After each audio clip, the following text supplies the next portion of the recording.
I've been asked if I could make a catch and cook dogfish video.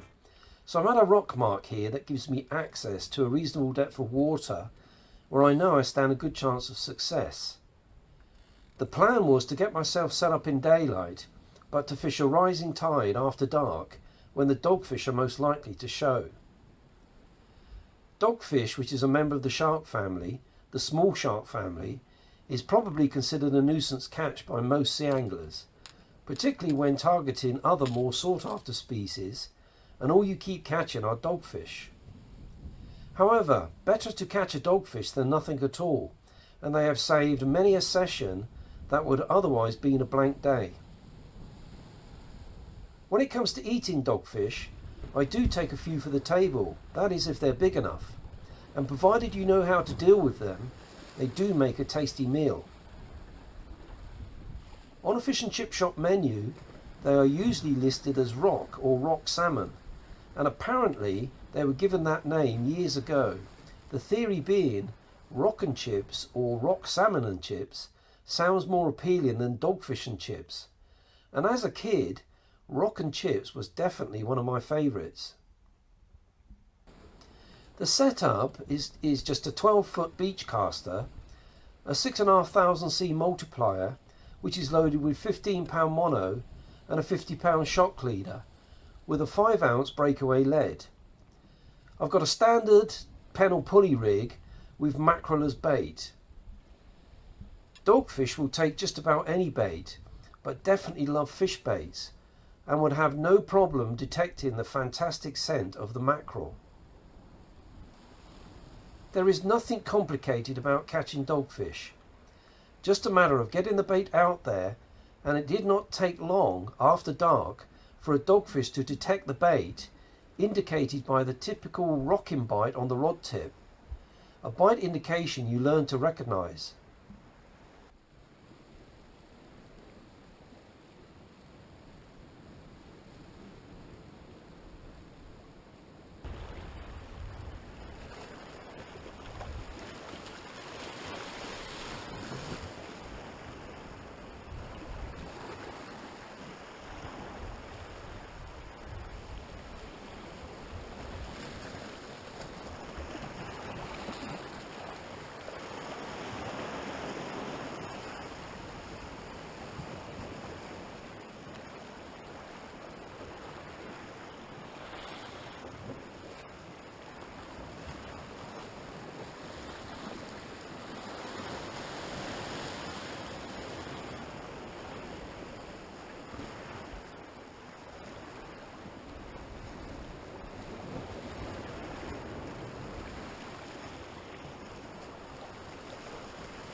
After a quick dispatch with the priest, the fish is cleaned and washed, and always better to do this at the coast rather than when you get back home.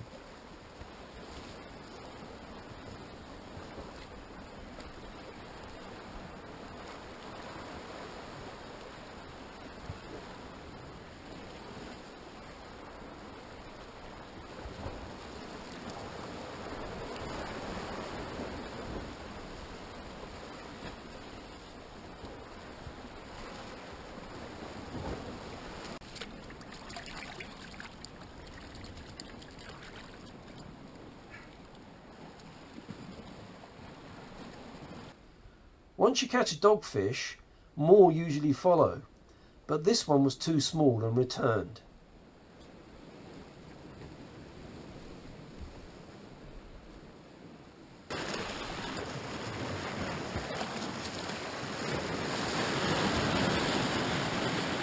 There's our dogfish, which has been cleaned really well inside.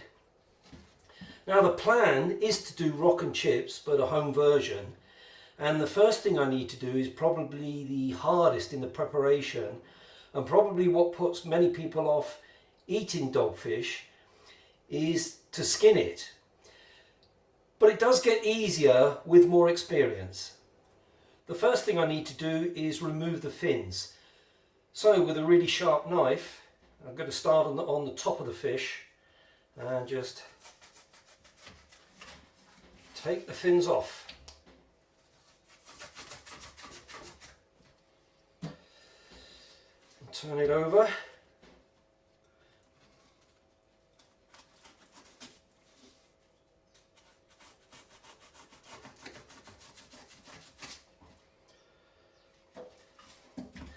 Now when it comes to these fins at the belly section, what I like to do is actually also take off the belly flaps here. And the reason I do that is that it makes it much easier to skin. So we're just going to cut through the fins and just carry on.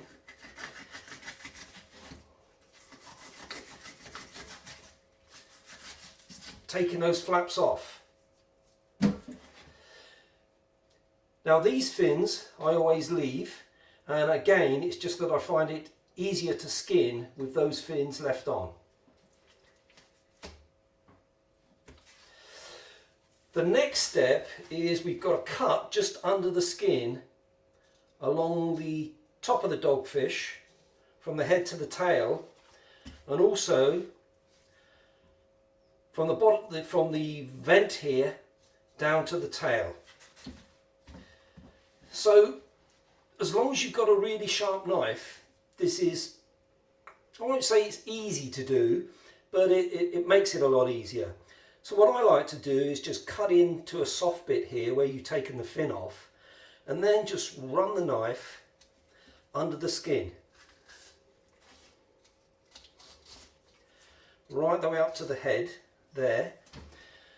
Then turn it round, and again come in at the soft bit and just head down towards the tail.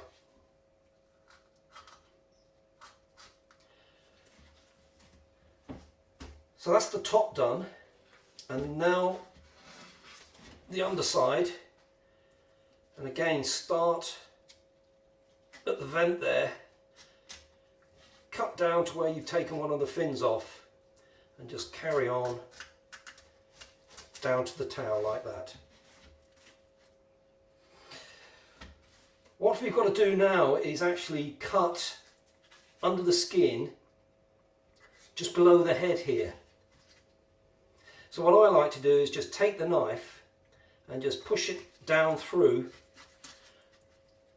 right to the belly, and then just cut up like that. So what we're doing is we're separating the skin into two halves to make it much easier to skin.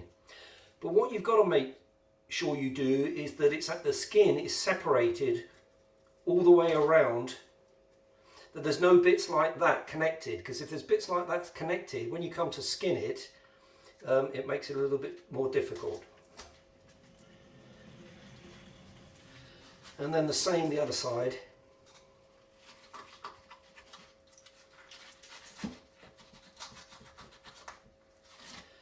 And again, making sure that there's no skin attached. Right, now that's done, we're ready to actually skin it. To take the skin off, I find that these work the best, these pincers. Now you can use a pair of pliers, but I just found that these pincers give a better grip. So we're going to take hold of the head and then take the skin in the pincers, clamp down tight, and then pull, and hopefully, it doesn't always work this way, it'll all come off in one piece like that. Sometimes it doesn't, sometimes it breaks and you have to start again, but if you do the preparation right, cutting the top, under the skin and cutting around the head right, and as I say, I find it works better if I leave those fins on. Most times it comes off okay. Right, so now hopefully this will come off just as smoothly.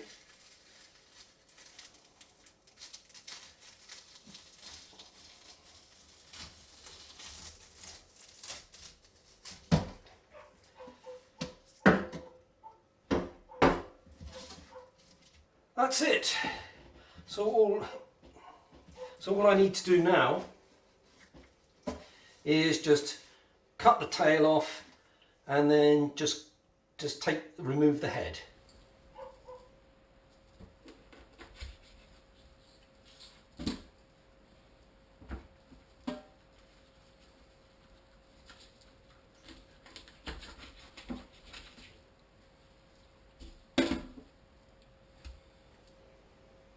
Now what the fish and chip shop would probably do now is just portion this up into suitable sizes, coat it in batter and then deep fry it.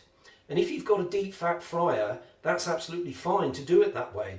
Because dogfish, like all members of the shark family, they don't actually have a bone, they have a cartilage that runs through them, which is much, much lighter and softer than a bone. And that's why the dogfish is so flexible, so bendy. But I'm not going to deep fry them. I am going to coat them in batter, but we're going to shallow fry them. So it's much more suitable that I use fillets. So that's what we're going to do now. I'm going to fillet the fish.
So that's the fillets done and portioned up to suitable sizes, given a wash and a dry. So I just pop those in the fridge now while I prepare the batter.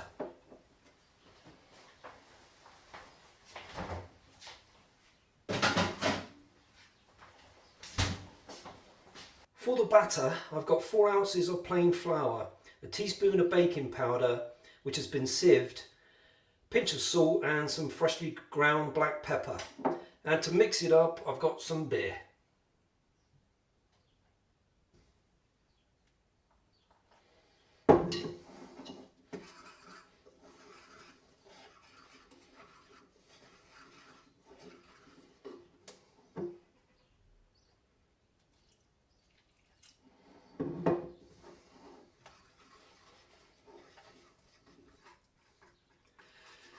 So what I've done here is just keep adding the beer a bit at a time Keep mixing until I get a nice smooth batter like that. Now to cook the fish. So I've got some of the fish fillets in the batter, covered in the batter. I've got some oil heating up in the pan, and the oil I'm using is sunflower oil. Another good oil for this is corn oil. And I've got probably about 1/2 centimetre of oil in there, so just enough oil. So we just got to wait for that oil to heat up, and then we'll start cooking.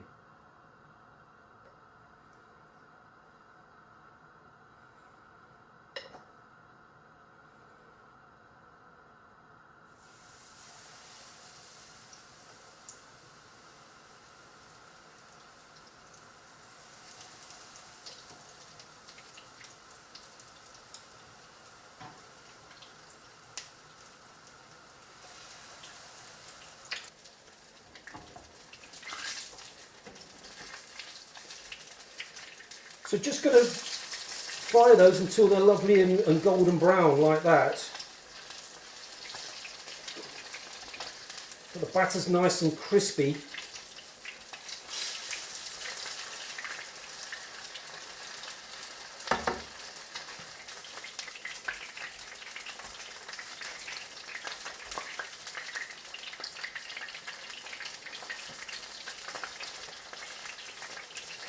Pop those which are done on a kitchen towel to drain some of the oil.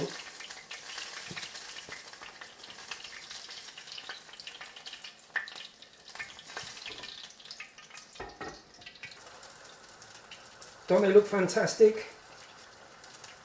So once this one's done, I'll get them in the oven to keep warm while I get the chips ready.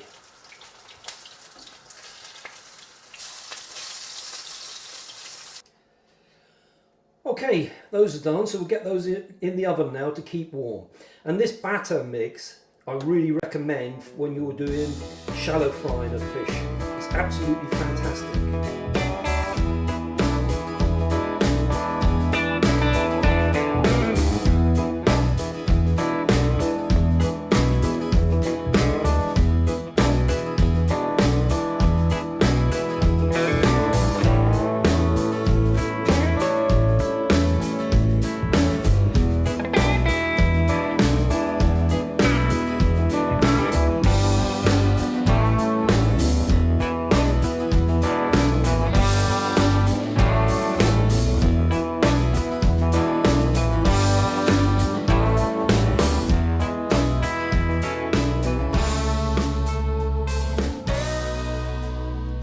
So there's our rock and chips, or dogfish and chips, and the chips I've used are just oven chips for convenience. But got a couple of sides to go with it. Got some coleslaw there, and I've got some tartar sauce. And of course fish and chips wouldn't be fish and chips without salt and vinegar. But also a nice beer to wash it down with. And the batter, got a lovely crispy batter. And of course the fish that is cooked and sealed inside will be absolutely delicious. So although dogfish may not be a species that many sea anglers set out to target, if you do catch them and you do enjoy eating fish as I do, and you're prepared to go through that preparation process, I can promise you they're absolutely delicious. And of course, cooked in batter is not the only way you can cook dogfish. There's plenty of other ways you can cook it and other ways that I do cook it and enjoy it. But as far as I'm concerned, if I do get them, it's definitely worth the effort. So once again, I hope you found that useful, and many thanks for watching.